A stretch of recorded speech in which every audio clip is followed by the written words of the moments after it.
Sir 2 తారీఖు వాళ్ళు application పెట్టుకుంటే 3 తారీఖు పోలీసులు తిరస్కరించారు. 4 తారీఖు హీరో కానీ హీరోయిన్ కానీ సినిమా ప్రొడ్యూసర్స్ కానీ ఎవరు థియేటర్ రావడానికి వీల్లేదు. ఈ థియేటర్లో మేము సెక్యూరిటీ ఇవ్వలేము. ఈ థియేటర్కు ఉన్నది ఒకటే దారి. ఈ దారిలో ఇంతమంది వేలాది మంది అభిమానులు వచ్చినప్పుడు మేము కంట్రోల్ చేయలేము, వద్దు అని తిరస్కరించారు. తిరస్కరించిన తర్వాత కూడా 4 తారీఖు 9:30 ప్రాంతంలో హీరో రావడం జరిగింది. రావడం కారులో వచ్చి థియేటర్లపై సినిమా తీసి మళ్ళీ కారులో వెళ్ళిపోతే పెద్దగా ఇంత ఇబ్బంది జరుగుతుండేనేమో లేదో నాకు తెలియదు. కానీ ఎక్స్ రోడ్ చౌరస్తా కంటే ముందు నుంచే కారులో రూఫ్ టాప్ ఓపెన్ చేసి రోడ్ షో చేసుకుంటే థియేటర్లకు పోవడంతో ఆ చుట్టుముట్టుతున్న 7-8 థియేటర్లలో ఉన్న సినిమా అభిమానులు మొత్తం ఇక్కడికే రావడంతో వేలాది మంది జమ అయ్యారు. ఆ గేట్ ఒక్కసారి హీరో కారు లోపలికి పంపించడానికి ఆ ఉన్న గేటు తెరవడంతో వేలాది మంది ఒక్కటేసారి ఉప్పెనలాకి వచ్చారు. ఆ ఉప్పెనలో చనిపోయిన రేవతి, ఆమె కొడుకు, భార్య, భర్త, కూతురు వాళ్ళు అలాగైపోయి కొడుకు తల్లి ఒక పక్కన పోయి ఆ జనాల నుంచి తప్పించుకొని టికెట్ చేసుకొని ఆ తొక్కిసలాటలు హీరోను థియేటర్ లోపలికి తీసుకుపోవాలనుకున్న టైంకి అతను బండి మీద రోడ్ షో చేసి దిగేటప్పటికి వేలాది మంది హీరోను కలవడానికి చొచ్చుకొచ్చారు ముందుకు.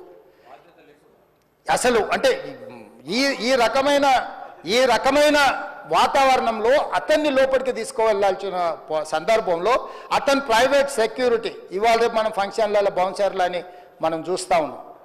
50-60 మంది సరిగ్గా లెక్క తెలియదు, 50-60 అని అంటున్నారు, నెంబర్ 4 ఎక్కువ తక్కువ. ఆ బౌన్సర్లు అందరు మీదికి వచ్చే అందరు అభిమానులను విపరీతంగా అడ్డంగా ఎట్లా పడితే అట్లా తోయడంతో అటు నుంచి అభిమానులు హీరోని చూడాలి, కలవాలని ఒకవైపు నుంచి వాళ్ళని హీరో దగ్గరికే రానియొద్దని ఆయన ప్రైవేట్ సెక్యూరిటీ వెనక్కి నెట్టడం వల్ల ఈ తొక్కిసలాటలో హీరో థియేటర్కి వెళ్ళి లోపలికి వెళ్ళి చూసినాక పోలీసులు ఈ మొత్తం క్రౌడ్ని ఈ మొత్తం అక్కడ ఉన్న జమైన జనాలను అందరిని కూడా తీస్తే ఒక తల్లి కొడుకు అక్కడ శవాలుగా పడి ఉన్నారు. ఆ తల్లి అంత తొక్కిసలాటలు కూడా నేను ఆ వీడియో చూసిన ఆ తల్లి లోపలికి వచ్చినప్పుడు కొడుకు చేయి పట్టుకొని ఎంత జాగ్రత్తగా కొడుకుని తీసుకొని వస్తుందో తల్లి ప్రేమ ఎట్లుంటుందో అక్కడ నాకు చూసి నాకు అర్థమైంది. ఆ శవాలుగా మారిన తల్లి కొడుకు చెయ్యి ఇడవలే అధ్యక్ష, అట్లే చెయ్యి బిగ్గర పట్టుకొని పోలీసు వెళ్ళి చూస్తే ఆ తల్లి ఆ పిల్లగాడు ఆ తల్లి ఆ చెయ్యి వదలకుంటే కన్నబిడ్డను పట్టుకుని తల్లి చచ్చిపోయింది అధ్యక్ష.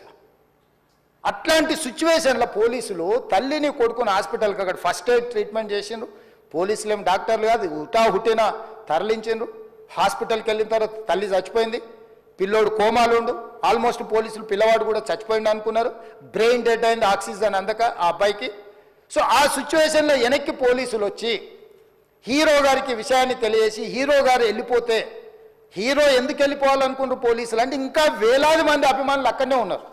హీరో గారు థియేటర్లో కూర్చొని ఉండడం వల్ల సినీ ప్రముఖులు ఉండడం వల్ల ఈ బయట జమైన వేలాది మంది అభిమానులు అక్కడి నుంచి పోకుండా అక్కడనే ఉండడంగా థియేటర్ లోపల కూడా బాల్కనీలో టాప్ బాల్కనీలో హీరో కూర్చుంటే కింది నుంచి పై వరకు వెనక్కి తొక్కుట పైకెక్కి హీరో చేతులు కలపాలని కోతులు ఎగబడ్డట్టు కోట మీదకి కోతులు ఎగబడ్డట్టు ఉల్టా పైకి తొక్కిసలాట జరిగింది అధ్యక్ష.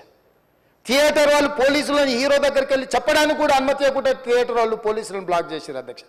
ఎప్పుడైతే హాస్పిటల్లో తల్లి చచ్చిపోయిన పిల్లగాడు కూడా ఆల్మోస్ట్ చావు నోట్లో ఉన్నాడు అని తెలిసి పోలీసులు వచ్చి ఏసీపీ వెళ్ళి చెప్పడానికి పోతే థియేటర్ సిబ్బంది లేదు హీరో దగ్గరికి వెళ్ళడానికే వీలేదని చాలాసేపు పోలీసులను కూడా హీరో దగ్గరికి పోనీయలేదు అధ్యక్ష వాళ్ళ ప్రైవేట్ వీళ్ళు.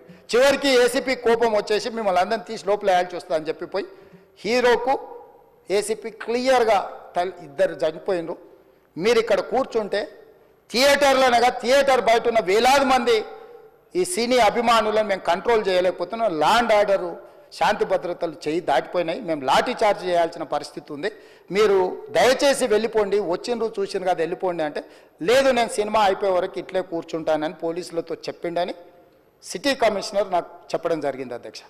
అదేవిధంగా ఇంకా కంట్రోల్ కాకపోవడంతో అప్పుడు డీసీపీ పై అధికార రంగంలో దిగి వాళ్ళ అందరినీ లోపల వాళ్ళ ఎంబడున్న అడ్డుకుంటున్న వాళ్ళను పోలీసులతో జరిపించి చక్కగా డీసీపీ పోయి హీరో గారికి బయట చనిపోయినరు, పరిస్థితి చాలా గందరగోళంగా ఉన్నది, మీరు ఇక్కడ నుంచి కదలాల్సిందే లేకపోతే మిమ్మల్ని పోలీస్ స్టేషన్కు తీసుకెళ్లాల్సిన పరిస్థితి వస్తుంది, మీరు ఇక్కడ నుంచి కదలాల్సిందే అని బలవంతంగా అతన్ని సినిమా మధ్యలో 12 గంటల సమయంలో రాత్రి 12 గంటల సమయం అట్టిగా ఆ సమయంలో అతను తీసుకొచ్చి బండెక్కిస్తే మళ్ళీ అతను రూఫ్ టాప్ ఓపెన్ చేసి మళ్ళీ చేతులు ఊపుకుంటూ రోడ్ షో చేసుకుంటూ అంటే తల్లి చనిపోయి పిల్లగాడు చావు బతుకుల మధ్యలో ఉన్నాడు, మీరు వెళ్ళండి అని వెనక్కి పంపిస్తే కూడా మళ్ళీ కారులో రూఫ్ టాప్ ఓపెన్ చేసి చేతులు ఊపుకుంటా అభిమానులను సంతోషపెట్టుకుంటా రోడ్ షో చేసుకుంటా అతను వెళ్ళిపోయింది అధ్యక్ష. పోలీసులు కేసు చేసిరు, కేసు మీద థియేటర్కి సంబంధించిన కొంతమందిని అరెస్టు చేసిరు. అరెస్టు చేసి 10-11 రోజుల తర్వాత పోలీసు హీరో గారింటికి వెళ్ళిండ్రు. మీరు కూడా కేసులో A11 మీ మీద కేసు ఉందని చెప్పడానికి పోలీసులతో దురుసుగా ప్రవర్తించిండు. మీరు ఆ వీడియోలన్నీ కూడా చూసిండ్రు. ఆ పరిస్థితిలో చట్టాన్ని అమలు చేసే పోలీసులు ఆల్రెడీ ప్రాణాలు పోయినాయి, ఒక నిరుపేద తల్లి చనిపోయింది, కొడుకు చావు బతుకుల మధ్యలో ఉన్నాడు. ఆ రోజు కోర్టుల కేసులు కూడా వస్తున్నాయి. కోర్టుకు కూడా మీరు విచారణలు ఏం చేసిండ్రని కోర్టుకు కూడా పోలీసులు జవాబు చెప్పాల్సిన పరిస్థితి ఉండే అధ్యక్ష. దాంతో మాట్లాడితే వాళ్ళు చాలా బాధ్యతారహితంగా సమాధానాలు ఇచ్చారని మా పోలీస్ సిబ్బంది చెప్తాను. దాంతోనే అతన్ని పోలీస్ స్టేషన్ తీసుకెళ్ళారు అధ్యక్ష. ఇక్కడి వరకు ఒక హీరో, ఒక థియేటర్లో జరిగిన సంఘటనలు, వీటన్నిటి నేపథ్యంలో పోలీసులు వాళ్ళ విధి నిర్వహణ నిర్వహించారు అధ్యక్ష. నెలకు 30,000 జీతంతో పనిచేసి ఒక ప్రైవేటు చిన్న దాంట్లో ఉద్యోగం చేసుకునే తండ్రి తన కొడుకు ఆయన అభిమానాన్ని కుటుంబము 12,000 రూపాయలు, 3,000కు ఒక టికెట్ 12,000 రూపాయలు పెట్టి సినిమా థియేటర్కి వెళ్తే థియేటర్లో చనిపోయిన 11వ రోజు వరకు వీళ్ళు ఎవరు హీరో కానీ ప్రొడ్యూసర్ కానీ ఎవరు కానీ ఆ కుటుంబాన్ని, చనిపోయిన కుటుంబాన్ని కానీ హాస్పిటల్లో చావు బతుకుల మధ్యలో ఉన్న పిల్లవాడిని పరామర్శించడానికి కూడా పోలేదు అధ్యక్ష. ఇది ఏ రకమైన మానవత్వం అధ్యక్ష? నాకు అర్థం కాలేదు.